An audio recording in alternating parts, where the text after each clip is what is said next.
สิกรแข็งทำเป็นกระดูกสันหลังของชาติไทยจะเรืองอำนาจเพราะไทยเป็นชาติกสิกรรมกสิกรแข็งทำเป็นกระดูกสันหลังของชาติไทยจะเรืองรายการต่อจากนี้ไปขอเชิญท่านผู้ฟังทุกท่านเข้าสู่รายการดีมีคุณค่าน่าติดตามรายการเกษตรเพื่อชีวิตดำเนินรายการโดยกลุ่มรักเกษตรประสานงานโดยนายพิชัยคงพิทักษ์คณะเกษตรมหาวิทยาลัยเชียงใหม่หมายเลขโทรศัพท์053944030ขอเชิญทุกท่านติดตามรับฟังได้ณบัดนี้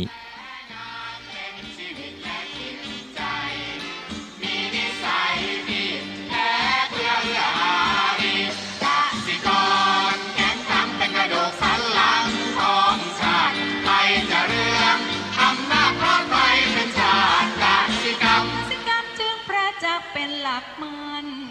อาชีพสำคัญผู้ไทยที่ไรสีใครจะเก็บไทยจะแข็งแรงทวีสวัสดีครับท่านผู้ฟังพบกับรายการเกษตรเพื่อชีวิตสำหรับวันนี้เสนอเรื่องความพร้อมของตนตอนที่2ก่อนเข้าสู่รายการก็มีธรรมะมาฝากท่านผู้ฟังหัวข้อจากหนังสือพจนานุกรมพุทธศาสตร์ฉบับประมวลศัพท์ เรียบเรียงโดยเทพเวทีประยุทธ์ประยุทธ์โตมหาจุฬาลงกรณราชวิทยาลัยพิมพ์เผยแพร่ปี2533หัวข้อธรรมะวันนี้คือพุทธมามกะคำว่าพุทธมามกะก็พูดถือพระพุทธเจ้าว่าเป็นของเราหรือแปลว่าผู้รับเอาพระพุทธเจ้าเป็นของตนหรือแปลว่าผู้ประกอบตนว่าเป็นผู้นับถือพระพุทธศาสนาซึ่งจะมีพิธีแสดงตนเป็นพุทธมามกะนะก็คือว่ารับเป็นประเพณีนะแสดงตนต้องมีพิธีแสดงตนเป็นพุทธมามกะก็จะมีเรียกว่าต้องมีเขาเรียกว่าบุตรหลานมีอายุพ้นวัยทารกอายุ 12-15 ปีเมื่อจะ2เมื่อบทส่งบุตรหลานไปยังอยู่ในถิ่นที่มิใช่เป็นดินแดนพระพุทธศาสนา3โรงเรียนที่ประกอบพิธีให้นักเรียนที่เข้าศึกษาใหม่แต่ละปีเป็นหมวดหมู่แล้วก็เมื่อบุคคลอื่นผู้เคยนับถือศาสนาอื่นต้องการประกาศตนเป็นผู้นับถือพระพุทธศาสนาก็จะมีระเบียบพิธีการเรียกว่ามอบตัวมีสถานที่นะมีคำพิธีต่างๆอันนี้ก็เป็นเรียกว่าพิธีแสดงตนเป็นพุทธมามกะนะทีนี้พิธีแสดงตนพุทธมามกะก็เป็นแค่ระเบียบเท่านั้นแต่ว่าจริงๆแล้วเนี่ยในความหมายแรกๆก็คือถือเอาพระเจ้าว่าเป็นของเราพระเจ้าเป็นของตนประกาศตนเป็นผู้นับถือพระพุทธศาสนาคือนับถือเนี่ยก็ต้องเข้าใจคือเรื่องของ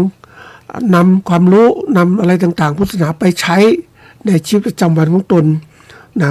ไม่ว่าเป็นพุทธพจน์พระดำรัสของพระพุทธเจ้าหรือคำพูดของพระเจ้าพุทธภาษิตของพระพุทธเจ้านะคือเรียกว่าพระธรรมทั้งหมดนะเอาไปประพฤติปฏิบัติเขาบอกว่าการที่เราเขาเรียกเป็นพุทธมามกะที่ดีก็คือนำไม่ใช่แค่เรื่องของการที่รับแต่ปากอย่างเดียวนะใจต้องดีด้วยแล้วก็ต้องถึงการปฏิบัติด้วยคือนำธรรมะไปประพฤติปฏิบัตินะให้ได้ผลตามที่พระองค์ทรงสอนไว้นะอันนี้เป็นสิ่งที่สำคัญมากคือการนำหลักธรรมพระเจ้าไปประพฤติปฏิบัตินั้นถือว่าเป็นสิ่งที่ดีมากนั่นก็คือเรียกว่านับถือที่แท้จริงไม่ใช่ว่านับถือแต่ปากอย่างเดียวแต่นี่คือนับถือได้ทั้งใจแล้วก็การกระทำของเราด้วยนะวันนี้คนเนี่ยนับถือพุทธศาสนาก็มีการกลางประเทศไทยเป็นประเทศที่นับถือพุทธศาสนาแต่ว่าเดี๋ยวนี้คนห่างไกลจากพระพุทธศาสนาคือไม่ประพฤติปฏิบัติอาจจะมีหลายๆอย่างไม่ว่าจะเป็นพระภิกษุสงฆ์นะพระภิกษุยังไม่เป็นสงฆ์ที่แท้จริงของพุทธศาสนานะก็บางทีอะไรก็ผิดเพี้ยนไปบ้างแต่จริงๆแล้วเราเองในฐานะเป็น พุทธศาสนิกชนเนี่ยเราก็ต้องศึกษาพระพุทธศาสนาซึ่งเป็นเรื่องที่สำคัญในการที่เราจะนำมาใช้ในชีวิตประจำวันของเรานะคนส่วนใหญ่เนี่ยก็เรียกว่านับถือคือถือตามบรรพบุรุษแต่ว่าไม่ค่อยศึกษาลึกซึ้งไม่ค่อยนำธรรมะพระเจ้าไปประพฤติปฏิบัติเพราะว่ามองเห็นว่ามันก็เกิดอย่างนั้นนะมันเป็นธรรมชาตินะเราก็เอาเวลาไปศึกษาเรื่องของวิชาชีพวิชานู่นวิชานี้ไปหมดลืมเมื่อหลักการพุทธศาสนานั้นท่านวางหลักไปเป็นเขาเรียกว่าเป็นศึกษาธรรมชาติเข้าใจความจริงของมนุษย์ต่างๆมันมีประโยชน์มากมายทีเดียวแต่คนเนี่ยห่างจากตรงนี้ไปเพราะว่าไม่ได้ใส่ใจในการประพฤติบัติไม่มีผู้สอนที่ดีนะในการนำให้เกิดการปฏิบัติที่เกิดขึ้นมันก็เลยกลายเป็นว่าไม่ถึงใจจิตใจของผู้ที่ประพฤติปฏิบัติมันก็เลยห่างจากพุทธศาสนาก็บางคนจะเริ่มเข้าใจบ้างนะใส่ใจพุทธศาสนาบ้างเมื่อถึงวัยแก่ชรามันมีประโยชน์อย่างนี้มันมีความสุขอย่างนี้อย่างนี้เข้าใจความจริงเนี่ยมันก็เรียกว่า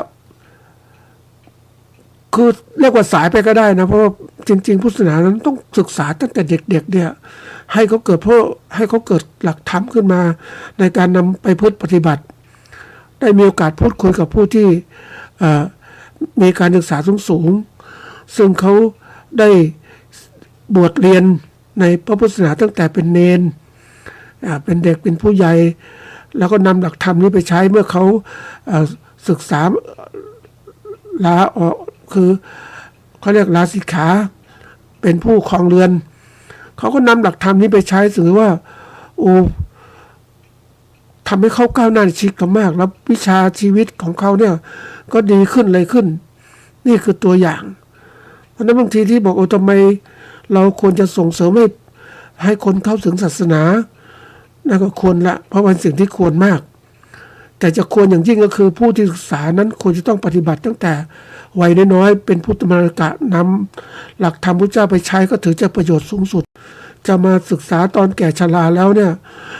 มันได้ประโยชน์น้อยเพราะว่ามันไม่ทันกับการปรับตัวเองในการที่เข้าถึงธรรมะแท้ของพระเจ้าซึ่งเป็นเรื่องที่แบบก็เรียกว่าเข้าถึงธรรมที่แท้จริงท่านผู้ฟังธรรมที่แท้จริงก็คือธรรมที่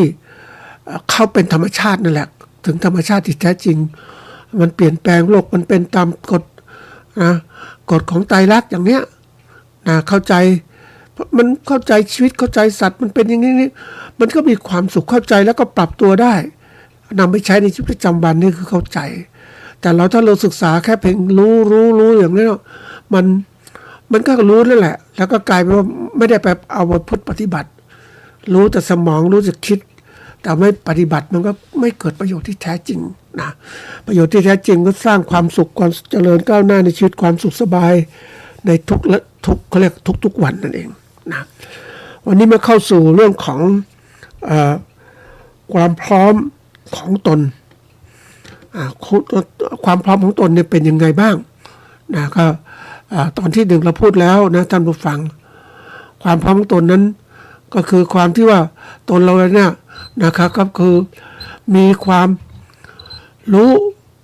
ทักษะความสามารถในการที่ทำอะไรก็ได้ตามที่เขาเรียกในปัจจุบันซึ่งเหล่านี้มันก็เปลี่ยนเพราะความพร้อมของตนเนี่ยมันต้องเขาเรียกมีการเปลี่ยนแปลงไปตามเวลาด้วยนะเขาบอกว่าการที่เราจะรู้ความพร้อมของเราต้องมีอะไรต้องรู้จักวิเคราะห์ความพร้อมของตนคือการสำรวจตัวเองอย่างตรงไปตรงมาเพื่อรับรู้ความรู้สึก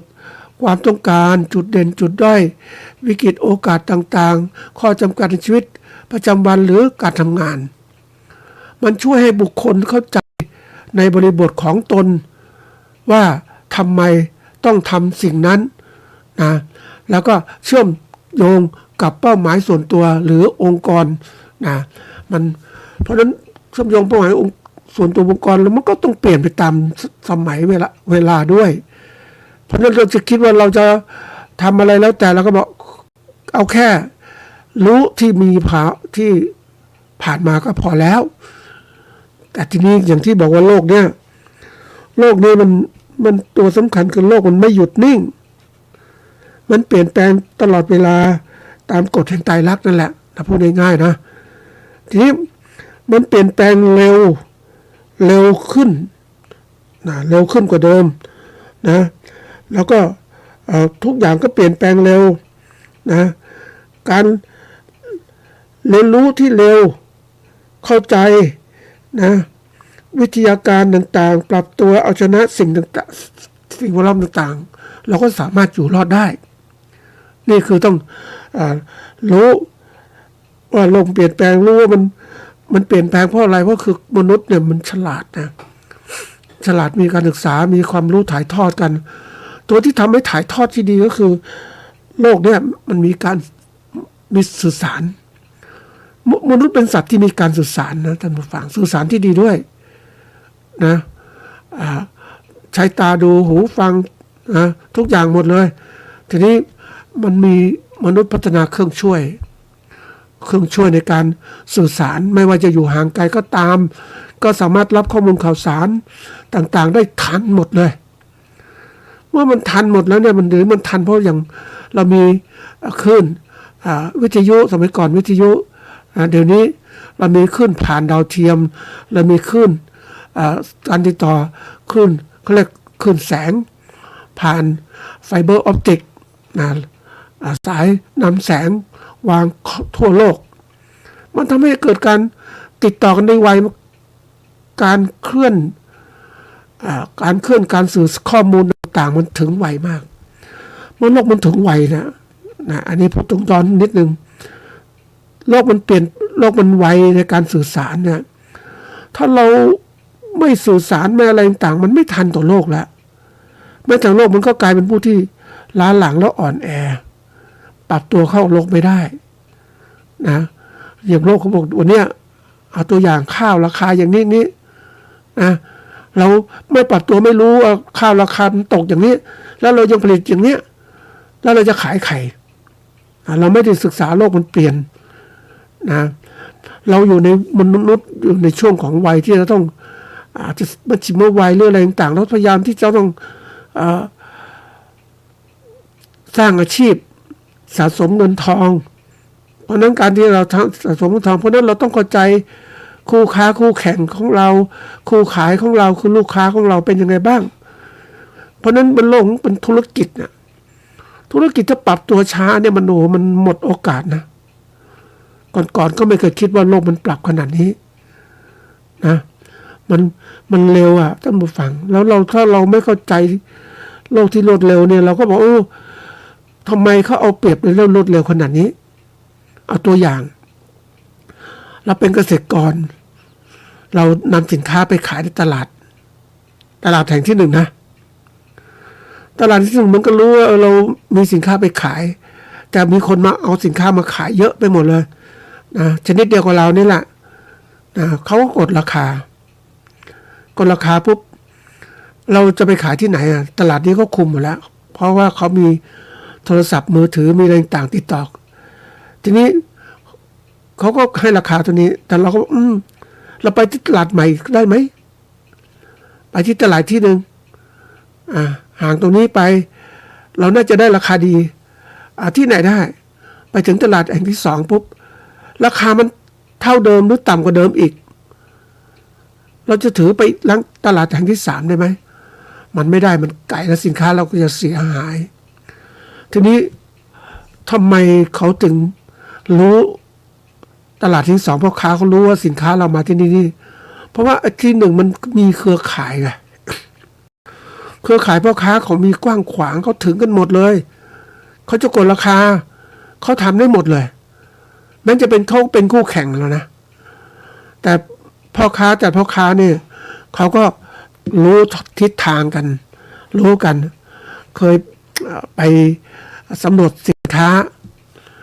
พ่อค้าคนกลางก็ซื้อสินค้าจากเกษตรกรผู้ผลิตสินค้าโดยตรงเลยก็เลยถามพ่อค้าคนนี้ว่า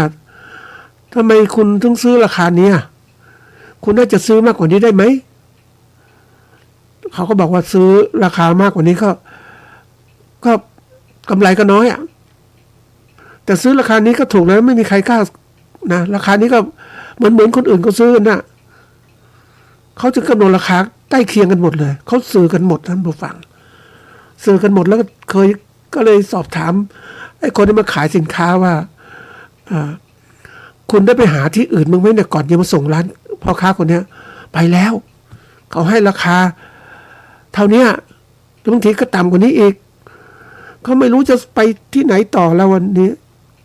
เขาพูดเหมือนอะไรว่าหมดอะไรใจอยากอะคือจะหาพ่อค้ามาซื้อสินค้าดีๆกับเขาเนี่ยหาไม่ได้อีกแล้วเพราะมันหมดแล้ว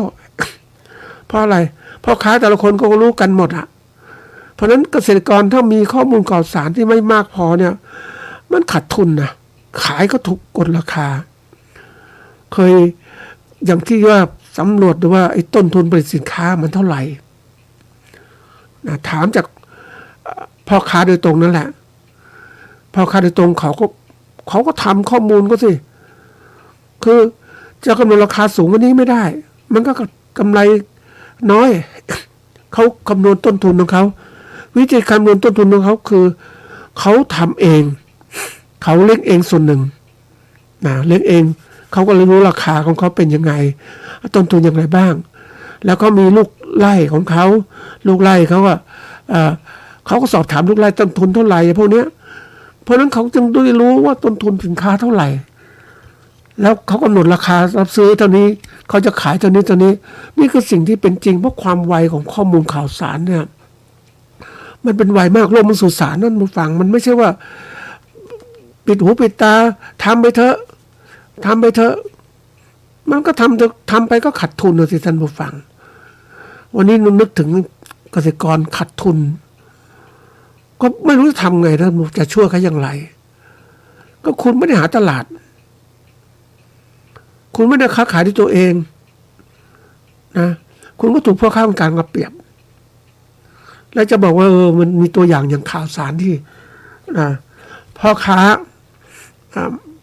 มะพร้าวน้ำหอมเนี่ยนะตอนที่เขาทำตลาดดีมากเลยมากทุกอย่างเลยนะเขาก็ร่ำรวยขึ้นเสร็จแล้วก็ถูกต่างประเทศมันมีข้อมูลที่มันอะไรไปมันก็ถูกทำให้ตลาดปั่นป่วนปุ๊บเนี่ยรัฐบาลก็จะช่วยเพราะพ่อค้าเนี่ยเขาก็ซื้อโดยตรงจากเกษตรกรทีนี้เกษตรกรก็เดือดร้อนขอให้รัฐบาลช่วยรัฐบาลก็ช่วยแต่ถามว่าช่วยอย่างนี้มันจะช่วยได้กี่ครั้งอ่ะใช่ไหมเราหวังคนอื่นช่วยเพราะนั้นอย่างที่บอกว่าคำสอนพุทธศาสนาก็บอกว่าอัตหิอัตโนนาโถตนเป็นที่พึ่งแห่งตนตนต้องพยายามเพียรนะโดยตนเองตนต้องพยายามมีความสามัคคีรวมกลุ่มกันให้เกิดประโยชน์สูงสุดนะทีนี้เกษตรกรไม่ได้ทำเท่าไหร่หวังจะพึ่งภาครัฐก็พยายามคือจะช่วยมันเป็นนโยบายของพวกการเมืองถ้าถามช่วยจริงจังไม่จริงจังเห็นไหมช่วยก็ชั่วข่าวการช่วยจากภาครัฐเองบางครั้งก็ทำให้อ่อนแอเพราะช่วยไม่ถูกทางเห็นไหมมันต้องดูเนี่ยคือตัวอย่างที่ยกมาเนี่ยก็คือว่าเรามีความพร้อมธุรกิจของเราอย่างไรเราไม่พร้อมไหมเนี่ยอย่างคราวที่แล้วได้จบตรงที่ว่าตอนที่แล้วได้จบตรงที่ว่านะขณะนี้เราเป็นอะไรนะเราเป็นอะไรเราเป็นเกษตรกรเป็นผู้ประกอบการเกษตรหรือเป็นผู้ประกอบธุรกิจเกษตรพ่อค้าคนกลางหรือผู้บริโภคนะทีนี้มันต้องดูว่าเราเป็นยังไงการที่เราจะดูได้ชัดเนี่ยเขาบอกว่าเราพร้อมที่จะเผชิญสถานการณ์ต่างๆอย่างที่บอกว่าวันนี้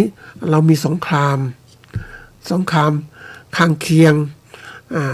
สงครามข้างเคียงสงครามต่างประเทศต่างๆมันก็มีต้องเข้าใจลึกซึ้งนะท่านผู้ฟัง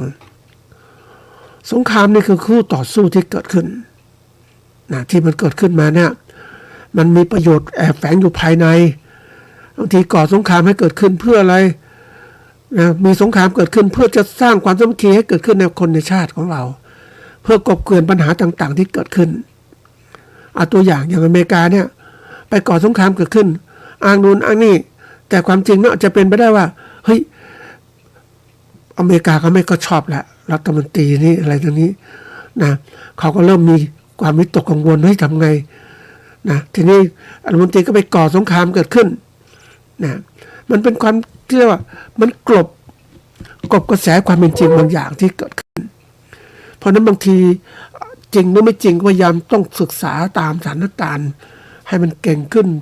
บางทีอย่างเขาบอกว่าสงครามเกิดขึ้นแล้วนะเราต้องเผชิญปัญหาน้ำมันแพงข้าวยากหมากแพงเกิดขึ้นอะไรต่างๆเกิดขึ้นมันก็กลายเป็นอาจจะเป็นข้ออ้างของพ่อค้าเพื่อจะขึ้นราคาสินค้าก็ได้ทุกอย่างที่เกิดขึ้นนั่นแหละนะว่ามันเป็นข้ออ้างเพื่ออ้างประโยชน์ว่าสินค้าขาดแคลนหรืออะไรต่างๆนั้นมันปัจจัยผลิตขาดแคลนสงครามมันเกิดขึ้นแต่เชื่อไหมว่าบางครั้งสินค้าบางอย่างต้นทุนหรือว่าไม่ใช่ต้นทุนปัจจัยการผลิตหลายอย่างมากถ้ามีการตุนไว้ก่อนแล้วตุนไว้ก่อนเกิดสงครามนะแล้วก็ตอนนี้ก็เมื่อเกิดสงครามปุ๊บสินค้าขาดแคลนก็เริ่มค่อยออกทยอยขายก็ได้ผลกำไรใช่ไหมเพราะสถานการณ์ที่คนต้องการสินค้ามากราคาก็จะสูงขึ้นเนี่ยราคาขายกำไรก็จะมากขึ้นคนวางเป็นเนี่ยเขาเรียกการที่เกิดสต็อกสินค้ามันเรื่องจำเป็นนะท่านผู้ฟังในการผลิตสินค้าที่มันที่ดีๆเนี่ยเขามีระดับของการผลิตที่ว่าจะผลิตเท่าไหร่นะเพียงพอกับความต้องการตลาดนะทีนี้ตลาดมันผันผวนได้ง่ายมันเปลี่ยนแปลงนะอาจจะได้มาขายคือต้องการมากต้องการน้อยมันขึ้นตามเวลาเพราะนั้นพ่อค้าเขาจึงจำเป็นต้องมีสต็อกสินค้าซื้อสินค้ามาเก็บไว้ก่อนเพื่อให้เกิดอะไรขึ้นเกิดการตอบสนองต่อความต้องการตลาดเมื่อสินค้าขาดตลาดก็เอาสินค้านี้ไปขายก็ได้กำไรแล้วสินค้ามากราคาก็ถูกสินค้าน้อยราคาก็แพง นี่ก็ตัวอย่างพ่อค้าก็จัดการที่นี่เกษตรกรล่ะเกษตรกรไม่ได้มีตรงนี้เลยเนี่ยไม่มีสต็อกสินค้าไม่มีอะไรเพราะว่าผลิตก็ขายเนื่องจากอะไรเนื่องจากว่าไม่มีโรงงานเก็บไม่มีสถานที่เก็บแล้วขณะเดียวกันก็แรงกดดันจากที่เราไปกู้ยืมสินมาลงทุนทำการเกษตรแล้วก็เขาเลยต้องรีบขายรีบขายจริงๆเพราะว่ามันเก็บไม่ได้ต้องการเงินสดมาหมุนเวียนดอกเบี้ยมันแพงขึ้นอันนี้ตัวอย่างเพราะนั้นระหว่างเกษตรกรผู้ประกอบการธุรกิจเกษตรพ่อค้าคนกลางมันมีความเขาเรียกมีความสามารถในสต็อกสินค้าต่างกันมีความสามารถในการทำรายต่างกันเพราะว่าเงื่อนไขแต่ละคนนั้นเป็นอย่างไรนี่คือตัวที่เรามาสำรวจว่าเรามีฐานะอะไรบ้างต้องเตรียมการต่างๆเพราะว่าเราตัวสำคัญที่สุดเนี่ยการที่จะสร้างความพร้อมเนี่ยเราต้องสำรวจตัวเองอย่างที่บอกว่าคราวที่แล้วด้วยดูเขาเรียกดูจุดแข็งจุดอ่อนโอกาสและภัยคุกคามหรือสิ่งที่มันเกิดขึ้นมาเนี่ยเรามีความเสี่ยงคือปัญหานั่นแหละที่มันเกิดขึ้นถ้าเราจุดแข็งเราดีเราเป็นเกษตรกรผู้มีเงินทุนสูงเราก็ไม่ต้องรีบขายสินค้าไปเราก็เก็บไว้ได้นะทีนี้เกษตรกรมีตรงนี้ไม่ได้จุดอ่อนเกษตรกรไม่มีทุนนะต้องการเงินก็ต้องขายสินค้าไปถูกก็ต้องขายเคยไปเจอเกษตรกรที่แบบโอ้เขาต้องขายสินค้าเพราะอะไรเขาบอกว่าต้องยอมขาดทุนเพื่อจะได้เงินกลับมาเพราะว่ามันมีปัญหาเรื่องหนี้สินที่เกิดขึ้นนะนี่คือตัวอย่างนี่ผู้ประกอบคำว่าโอกาสเนี่ยมันมีสิ่งที่เกิดขึ้นแต่ละช่วงเวลามันมีโอกาสในการทำที่จะทำกำไรอย่างเรารู้ว่าเกษตรกรเขาผลิตสินค้าออกมาช่วงนี้เกษตรกรส่วนใหญ่ผลิตสินค้าออกช่วงนี้เหมือนกันออกมาช่วงเดียวกันราคาก็ย่อมตกต่ำใช่ไหมแต่เราทำไงให้มันสินค้ามันออกมาเหมือนที่เกษตรกรชาวสวนลำไยทำลำไยนอกฤดูอย่างเนี้ยอันนี้คือตัวอย่างเพราะนั้นลำไยออกนอกฤดูปุ๊บมันตลาดไม่มีลำไยผลลำไยแล้วเนี่ยเพราะนั้นเขาก็สามารถขายได้ราคาที่สูงขึ้นได้นะอันนี้โอกาสอันนี้มันถึงว่าความเสี่ยงเกิดขึ้นภัยคุกคามมันมีตลอดเวลาสภาพดินฟ้าอากาศเปลี่ยนแปลงคนไม่มีอำนาจซื้อ เดี๋ยวนี้คนพูดตรงๆนะท่านผู้ฟังผู้บริโภคเราคือเงินก็เท่าเดิมอะเงินที่เขาเรียกค่าจ้างค่ารับจ้างไปทำงานเนี่ยเงินก็เท่าเดิมไม่มากแล้วก็ค่าสินค้าอาหารการกินค่าบริโภคมันสูงเสื้อผ้าแพงขึ้นเพราะฉะนั้นเมื่อเป็นอย่างนี้ปุ๊บก็เขาต้องจำกัดการจับจ่ายใช้สอยนะเคยไปดูเรื่องนี้ตามดูในตลาดสินค้าไม่ว่าจะลงในเขาเรียกว่าในห้างในระดับที่สูงเขาเรียกตลาดนะคนมีเงินเขาต้องซื้อสินค้าแพงๆเหล่านั้นแต่ละเงินพวกไม่มีเงินก็ซื้อไม่ได้ก็ต้องซื้อสินค้าตลาดที่ต่ำลงราคาก็ถูกนั่นทำนองเดียวกันนะ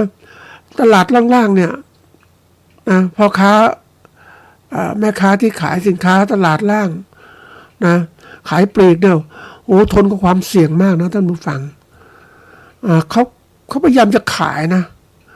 ถ้าพวกอาหารนี่ยอมรับว่ามันเสี่ยงกับการขาดทุนถ้าไม่ผู้บริโภคไม่ค่อยไปไม่ก็ซื้อเสื้อผ้ามือสองอะไรต่างๆนี่เยอะแยะไปหมดเลยนะแล้วเดี๋ยวนี้สินค้าพวกนี้มันเยอะมากบางทีไปดูเดินดูเนี่ย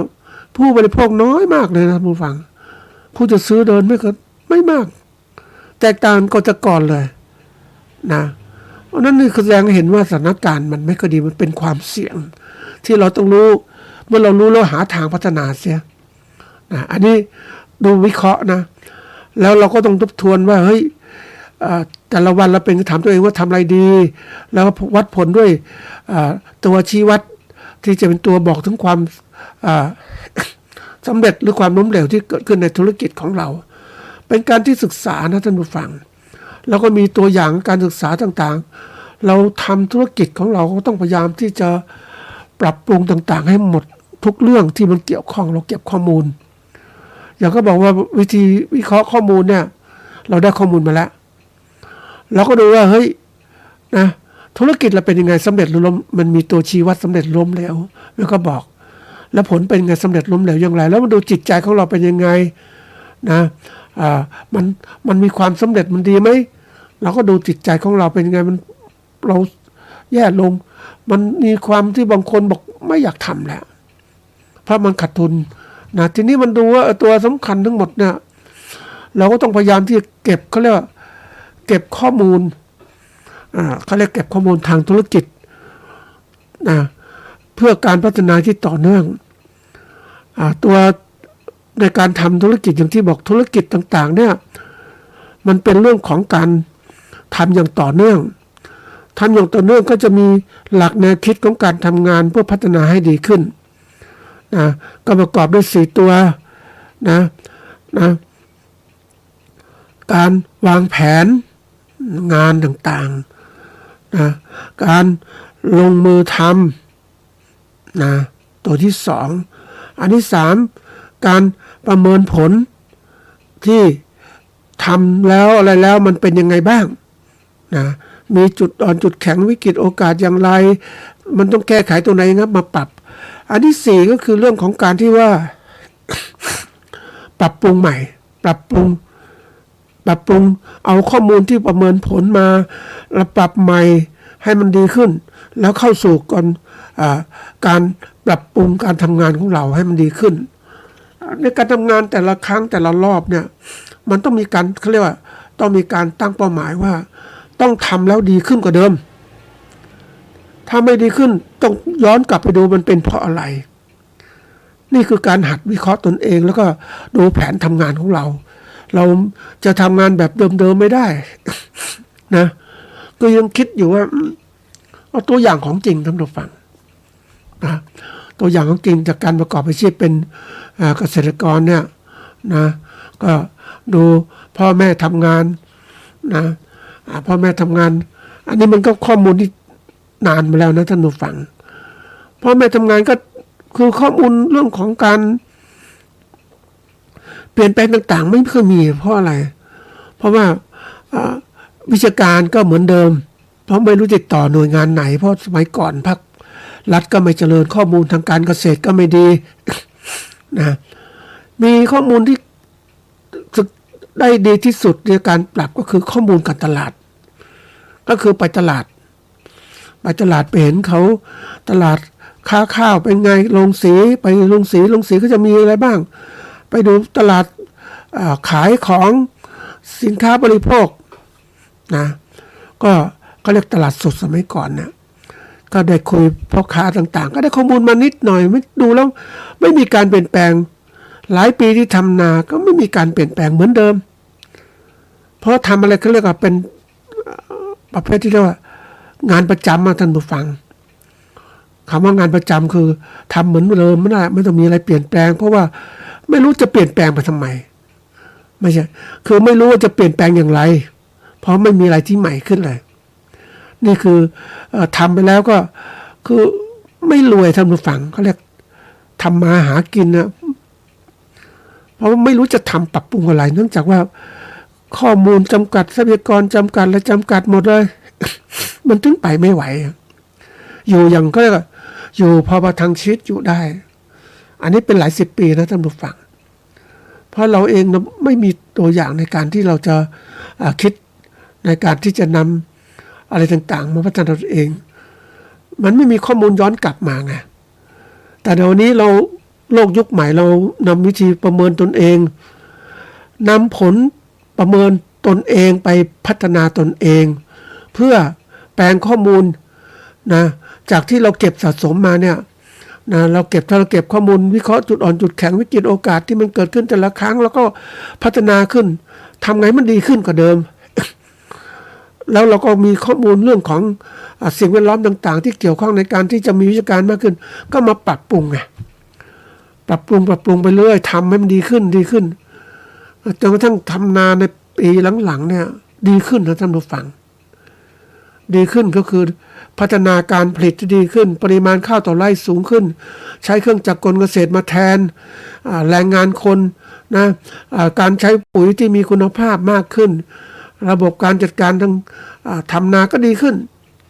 แต่ถามว่ามันดีขึ้นแล้วเนี่ยมันแย่ตรงไหนรู้ไหมภาคผลิตเราดีขึ้นแต่มันแย่ตรงที่ว่าการตลาดชาวนามีโอกาสต่อสู้กับตลาดกับพ่อค้าคนกลางได้น้อยมาก เพราะว่าพ่อค้าคนกลางผูกขาดทั้งหมดแล้วทำยังไงก็ผูกขาดกดราคาอยู่เท่านี้สมมติว่าปีที่แล้วได้ขายข้าวนะเกวียนละ10,000 บาทปีนี้ก็เกวียนละ10,000 บาทนะเพราะอะไรเขารู้เขากดราคาอย่างนี้เราไม่รู้จะทำไงใช่ไหมเนี่ยนี่คือความที่เราต้องคิดให้มากขึ้นในการปรับแล้วบอกว่าเราต้องวิเคราะห์ผลทั้งหมดแล้วนะจุดอ่อนจุดแข็งเป็นไงบ้างพัฒนาต่างๆแผนรับมืออย่างไรเขาบอกถ้าระบบจุดแข็งเรามีจุดแข็งก็ต้องต่อยอดจุดอ่อนก็ต้องแก้ไขโอกาสก็ต้องจับให้ได้มีโอกาสเราต้องจับให้ได้มีอุปสรรคก็ต้องวางแผนรับมือ ที่เกิดขึ้นอย่างเราเจอพ่อค้าคนกลางเนี้ยกดดันราคาเราต้องหาตลาดใหม่มากขึ้นแล้วก็มาจัดตั้งเป้าหมายที่มันมีความเจาะจงมากขึ้นมีตัวชี้วัดมีการที่ให้ประโยชน์เกิดขึ้นนะแล้วก็ มีความเกี่ยวข้องก็มีเวลาเป็นตัวกำหนดเพราะเราทำงานแบบชนิดที่เรียกว่าแข่งกับเวลาเราต้องพัฒนาละเวลาของเราแต่ละปีเป็นยังไงก็ฝึกที่เรียกว่าฝึกที่จะทำจิตใจพัฒนาจิตใจมันดีความคิดดีขึ้นแล้วก็วางแผนปฏิบัติการของเรานะในจุดสำคัญที่สุดในการที่เราจะแก้ไขปรับปรุงตัวเราเองเนี่ยนะมันก็คือเราได้ปัญหามาหมดแล้วแต่การที่เราจะคิด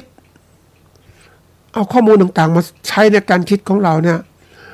ปกติถ้าเราเป็นผู้ประกอบการที่ทันสมัยเรามักจะต้องจดข้อมูลเสมอในทุกอย่างที่เราทำไม่ว่าข้อมูลเรื่องของการเกษตรการผลิตของเราการตลาดของเราแต่ละปีก็จดข้อมูลต้นทุนยังไงบ้างอะไรต้องหาวิธีการปรับ นะนี่การพวกนี้เราได้ข้อมูลมาแล้วแต่ตัวที่สำคัญที่สุดคือการที่เราต้องพัฒนาคือนะการจัดแนวคิดแนวคิดของเราให้มันก้าวหน้าขึ้นหรือ มีทัศนคติแบบเติบโตคือเชื่อว่าความสามารถทักษะและก็สติปัญญาของเรานั้นสามารถพัฒนาได้โดยผ่านความพยายามการเรียนรู้จากความผิดพลาดและจากการฝึกอบรมอย่างต่อเนื่องอันนี้สำคัญมากนะกรอบแนวคิดของเราเนี่ยที่เจริญก้าวหน้าเนี่ยเป็นสิ่งสำคัญซึ่งมันแตกต่างจากกรอบแนวคิดที่เราฟิกของมันหมายความว่าจิตเดิมๆคงที่ไม่เปลี่ยนแปลง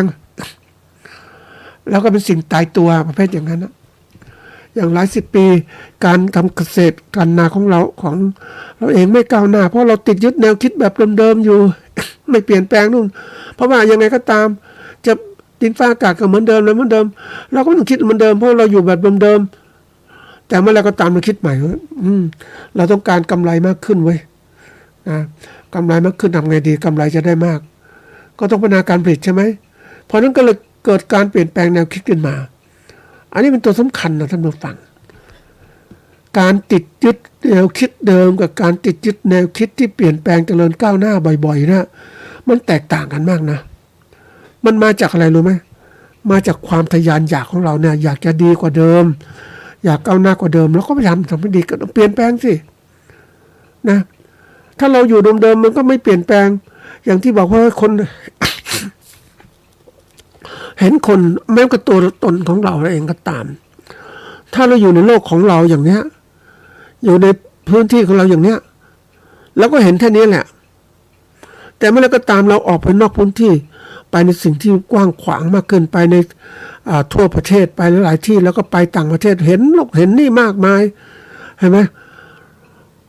สิ่งที่เป็นแนวคิดนะที่เราตั้งไว้นะมันก็เรียกว่าทัศนคติของเราก็ได้มันเติบโตมากขึ้นนะเติบโตมากขึ้นเลยมันรู้สึกว่าเฮ้ยมันต้องเป็นอย่างนี้และยิ่งปัจจุบันท่านผู้ฟังเรามีสื่อที่ทันสมัยอย่าง YouTube อย่างเนี้ยหรือ Facebook ก็ตามหรืออินเทอร์เน็ตก็ตามเว็บไซต์ต่างๆเราก็สามารถเข้าไปดูข้อมูลมันเป็นแบบมีมากมายทีเดียวเลยอย่างเดี๋ยวนี้คนที่เขาคือมันมีกลุ่มคนที่เรียกว่าอยากเห็นความเจริญเติบโตของโลก ให้เห็นความเจริญเติบโตของคนได้มากขึ้นไม่อยากให้ไปด้วยกันเข้มแข็งด้วยกันเขาก็ทำข้อมูลที่มันมีประโยชน์ให้คนอื่นได้รู้ ให้รู้มากขึ้นเพราะว่าโลกมันเจริญไปด้วยกันนะมันแตกต่างสมัยก่อนใช่ไหมสมัยก่อนนี่เขาเรียกฉันต้องรู้มากคนอื่นเขานะมีโอกาสปิดไม่ให้คนอื่นรู้ได้ในดีที่สุดแล้วเพราะว่าจะไม่เป็นคู่แข่งอย่างนักปกครองเนี่ยนักปกครองสมัยก่อนนะโอ้โหกดดันผู้ถูกปกครองให้ไม่ฉลาดแต่นักปกครองที่เป็นประชาธิปไตยที่อยากเจริญเจ้าตัวก้าวหน้าเขาจะให้ผู้ถูกปกครองหรือผู้ที่เขาไม่เรียกผู้ปกครองนะอันนี้มันต้องเปลี่ยนคำศัพท์มากให้เพื่อนมนุษย์ด้วยกันมีความเจริญก้าวหน้าขึ้นนะมันนึกถึงประเทศไทยแม่มันยังใช้กรมการปกครองอีกแม่มันปกครองคนนั้นมันปกครองมันเหมือนกับว่าเป็นเห็นคนที่ถูกปกครองเป็นผู้ใต้ปกครองอย่างเนี้ยมันไม่ใช่มันเรียกเพื่อนสมาชิกร่วมชาติด้วยกันอย่างเงี้ยมันดูดีกว่าไหมอ่ะแต่มันที่เป็นเรื่องของการเขาเรียกชนชั้นนำมันปลูกฝังด้วยค่านิยมบางอย่าง นะเพราะนั้นวิธีการที่คนปัจจุบันสมัยก่อนมันเขาเรียกพูดตรงๆนะคนทำไงให้คนอื่นไม่รู้อ่ะให้ฉันรู้มากที่สุดแต่ยุคปัจจุบันปิดไม่ได้แล้วโลกมันกว้างเพราะนั้นวันนี้เกษตรกรหรือผู้การที่จะเก่งๆเนี่ยก็ต้องมาใส่ใจกับการพัฒนาตนเองในการศึกษาให้มากขึ้นเรียนรู้ให้มากขึ้นเรียนรู้เดี๋ยวนี้อ่านหนังสือมันน้อยมันแพงบางทีมันอ่านอินเทอร์เน็ตก็ได้ ข้อมูลมันมีเดี๋ยวนี้ดู YouTube ดูอะไรต่างที่สามารถได้ข้อมูลจากต่างประเทศเห็นเจริญก้าวหน้าอย่างไรเราก็เห็นได้เนี่ย เขานำเสนอเนี่ยมันก็สามารถแปลความหมายได้มันก็รู้ได้ในตัวสำคัญเพราะฉะนั้นถ้าเราทำอย่างนี้บ่อยๆนะท่านผู้ฟังไม่ว่าเกษตรกรที่ไม่รู้อะไรก็จะรู้มากขึ้นอย่าไปจมอยู่กับการดูหนังดูละครมันไม่ค่อยพัฒนานะ วันก่อน ข้อนี้ก็ได้มีโอกาสคุยกับผู้สูงวัยก็เลยถามว่าผู้สูงวัยเนี่ยอายุ90นะไปดูหนังไหมโอ้ยไม่ดูแล้วทำไมล่ะก็อะไรแล้วก็เหมือนเดิมมันไม่มีอะไรพระเอกนางเอกแต่งงานก็จบเหมือนกันมองดูเขาเรียกมองภาพรวมอะแต่ว่ากว่าจะเป็นมันแตกต่างกันสมัยก่อนภาพยนตร์เป็นแบบนี้ยุคนี้มันภาพยนตร์ที่ต้องเสริมแต่งเขาเรียกว่ามีรายละเอียดมากขึ้นแบบนู้นแบบนี้แต่ว่าแกนหลักๆมันก็เหมือนกันเขาจึงมีคำพูดคำหนึ่งบอกว่าชีวิตมนุษย์เนี่ยมันคล้ายคลึงกันน่ะ แตกต่างด้วยรายละเอียดบางอย่างเท่านั้นแหละเข้าใจชีวิตคนนี้ได้ก็สามารถเข้าใจเอาไปปรับใช้ในชีวิตคนอื่นได้เหมือนกัน จะแตกต่างด้วยรายละเอียดเท่านั้นแหละเพราะนั้นนี่คือการที่เราจะพัฒนาตนเองเราต้องคิดนะท่านผู้ฟังไม่ใช่ว่าเฮ้ยปล่อยตามอย่างนี้เขาต้องบอกว่าต้องมีการฝึกพัฒนาสมองมันโตขึ้นได้มากขึ้น คนบอกว่าเฮ้ยสมองมันก็เท่าเนี่ยมีกี่พันเซลล์อะไรอย่างเงี้ยสมองมันก็เท่ากันนะมันมีเซลล์ต่างๆแต่ถามว่าการบรรจุสมองด้วยข้อมูลที่ทันสมัยมันไม่จำกัดนะท่านผู้ฟังมันรับรู้มันเป็นอะไรที่แบบมหัศจรรย์มากนะยิ่งถ้าเราอ่านหนังสือมากๆหลายๆเล่มก็รู้โลกกว้างขึ้นมากขึ้นโอ้มันเป็นอย่างนี้นี่นะแต่มันแตกต่างนะมันรู้สึกว่าทำไมคนอื่นไม่ศึกษาก็เขามองโลกแคบอย่างนี้ไงบอกวิธีการที่เราพัฒนาตนให้มันดีขึ้นนะจงอย่าปิดหูปิดตานะจงอย่าหลงไหลในสิ่งที่มีมากมายนะเราต้องเลือกศึกษาสิ่งที่มีประโยชน์จะปิดหูปิดตานะ ดูไปแต่เราเลือกได้ด้วยอะไรด้วยสติปัญญาของเราที่มันพัฒนามันมองออกเนี่ยมันมีข้อมูลเยอะแยะไปหมดเลยแต่เราเลือกได้ด้วยมีสติปัญญาที่มันมีพื้นฐานนะมันจะทำให้เลือกสรรสิ่งที่มีประโยชน์เข้ามาสิ่งมีประโยชน์เอามาใช้ชีวิตก็เกิดความเข้าใจก็เกิดสติปัญญาตัวใหม่เพราะนั้นมันก็เลยปรับตัวในการรู้เรียกว่าเรียนรู้ที่ต่อเนื่องนะมันเป็นอะไรเป็นเรื่องที่แบบต้องคิดท่านผู้ฟังมันเป็นเรื่องที่บอกต้องพัฒนาตนเองเราจะอยู่แบบเดิมๆนะครับบอกว่าคนเราเนี่ย เราต้องเปลี่ยนการคิดนะการคิดที่แบบว่าติดกับกับความคิดเดิมๆนะคนหลายคนไม่พัฒนาเพราะติดกับความคิดเดิมว่าฉันสบายอยู่เดิมๆเนี่ยสบายบางคนมาเขาบอกว่าอย่างตัวอย่างที่ว่าคำพูดคำหนึ่งฉันทำไม่ได้แล้วก็เปลี่ยนว่าฉันยังทำไม่ได้แต่จะลองฝึกดูนะถ้าบอกฉันทำไม่ได้หยุดเลยแต่ถ้าบอกว่าฉันยังทำไม่ได้แต่จะลองฝึกดูคือมาเปิดกว้างในการที่จะเรียนรู้โลกต่อไปอันที่ถัดมาคือการตั้งเป้าหมายการประกอบการเกษตรของเรานะเราต้องหัดวิเคราะห์ต่างๆเดี๋ยวนี้ต้องเปลี่ยนนะท่านผู้ฟังว่าเราจะอยู่แบบเดิมๆไม่ได้อย่างที่ไปเจอนักธุรกิจ ไม่ใช่นักธุรกิจผู้ประกอบการนะค้าขายสินค้าก็ตามนะไปเจอนะท่านผู้ฟังไม่ว่าร้านสะดวกซื้อก็ตามเขาจะมีสินค้าเป้าหมายเขาอยู่แล้วแต่เขาเอาสินค้าอื่นไปวางเพิ่มเพื่อจะดึงลูกค้าแล้วให้ลูกค้าซื้อเขาก็ได้กำไรอยู่แล้วเขาเรียกความหลากหลายของการค้ามากขึ้นที่สาเกษตรก็เช่นกันเราต้องมีความหลากหลายไม่ว่าทำนาอย่างเดียวเราทำอื่นได้ไหมปลูกพืชโดยเลี้ยงสัตว์ได้ไหมเพราะว่าอย่างน้อยมันช่วยเรานะในการแบ่งเบาภาระเราจะหวังทำธุรกิจอย่างเดียวเนี่ยมันอาจจะสูญเสียได้ถ้าเราไม่เก่งจริงอย่างที่ไปเจอแบบบริษัทหนึ่ง เขามีความชำนาญบริษัทสินค้าเขาทำสินค้าไม่มาก 4-5 ชนิดตอนนั้นเองแต่ก็ทำได้เก่งครบวงจรคนอื่นแข่งไม่ได้เขาว่าของตลาดใช่ไหมไม่ต้องเยอะแต่ทีนี้เรายังไม่เก่งเลยไม่มั่นใจเราก็ต้องทำเยอะไว้ก่อนหลายๆอย่างนะอาจจะซื้อมาขายไปบางคนเนี่ยมันเป็นตัวอย่างของการทำนะเคยดูบริษัทห้างต่างๆที่เขาฉลาด เขาค้าขายสินค้าเนี่ยเขามีสินค้าหลักของเขาแล้วอยู่แล้วส่วนหนึ่ง แล้วสินค้าอื่นเนี่ยให้เจ้าของสินค้ามาขายเองเปิดร้านค้าให้เขาเช่านะเมื่อเขามาเช่าห้างเช่าส่วนของพื้นที่ห้างหรืออะไรต่างๆพวกเจ้าของอื่นสินค้าอื่นมาเช่าแล้วจะค้าขายได้ดีนะเจ้าของห้างก็เก็บกำไรเก็บค่าเช่าถ้ามันดีมากเรื่องอะไร เจ้าของห้างก็เลย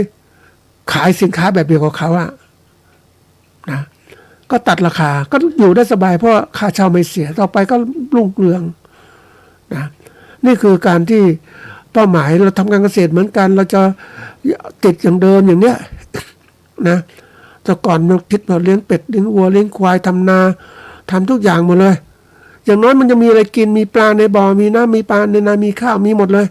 ไม่เดือดร้อนเพราะมันขาดแคลนอาหารก็ไปกินมันได้เนี่ยเดี๋ยวนี้เราต้องทำแบบนี้นะท่านผู้ฟังเพราะสถานการณ์มันไม่ก็ดีเรามันผูกอย่างเดียวเพราะเราทำตลาดไม่เก่งไงแต่เราต้องฝึกฝนถัดมาคือการบันทึกความก้าวหน้าของเราในทุกอย่างการเกษตรของเรานะต้องมีการทบทวนกิจการของเราเพื่อพัฒนาจิตใจของเราว่าอย่างวันนี้เรียนรู้อะไรจากความผิดพลาดทุกอย่างที่ความผิดพลาดมันมีอะไรบ้างเราเรียนรู้อะไรจากสิ่งที่เรานำความรู้ใหม่ๆมาใช้มันเกิดอะไรขึ้นผลเป็นยังไงบ้างนี่คือการที่เขาเรียกว่าเกิดความก้าวหน้าในการทดลองในการคิดในการกระทำมาบันทึกไว้เราเป็นนักธุรกิจต้องทำอย่างนี้นะท่านผู้ฟังถ้าเราไม่รู้จักคิดเนี่ยไม่ได้นะยังไปเจอที่แบบนึกถึงเขาอันนี้เป็นคนเก่าโบราณนะ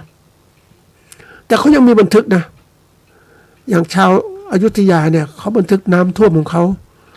ที่บ้านของเขามีเขาเรียกว่าปีนี้เขาเขียนอันนี้ที่เสาต้นเนี้ยน้ำท่วมระดับนี้เขาขีดไว้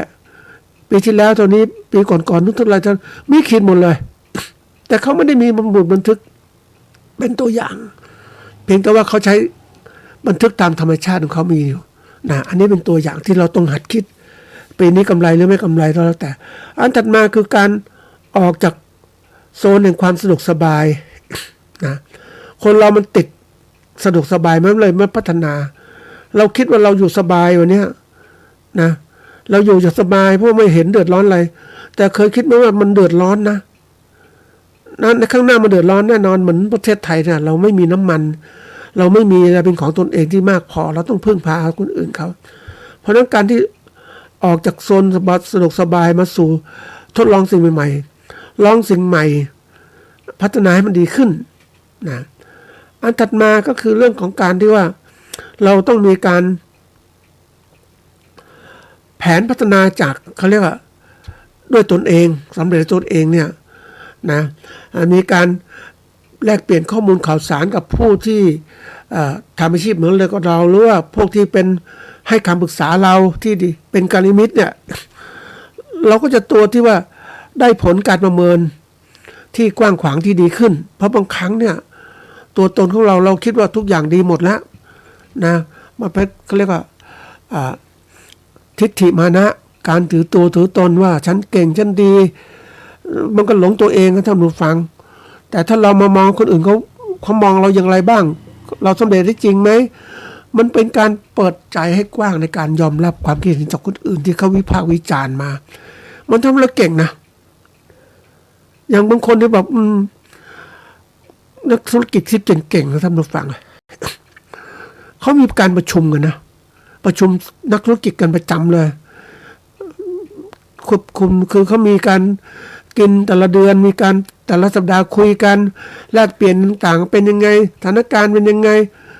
นะซึ่งของเราเนี่ยถ้าเป็นชาวไร่ชาวนาเกษตรกรเนี่ยน้อยนักหนาเลย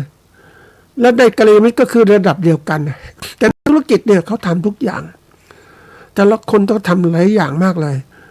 เขาก็มีความคิดต่างๆมาแลกเปลี่ยนกันมันดีขึ้นนะท่านผู้ฟังไอ้การฝึกเหล่านี้เป็นตัวสำคัญว่าเฮ้ยเราต้องหัดนะท่านผู้ฟังถ้าเราอยู่แบบเดิมเนี่ย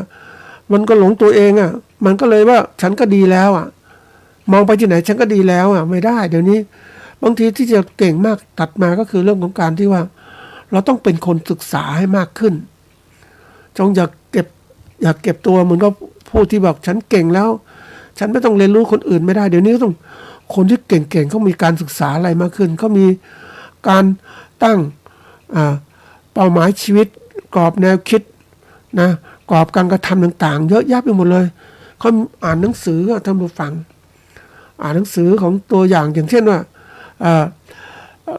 หนังสือเล่มหนึ่งที่บอกว่านะ Principle of Success เนี่ยก็คือว่า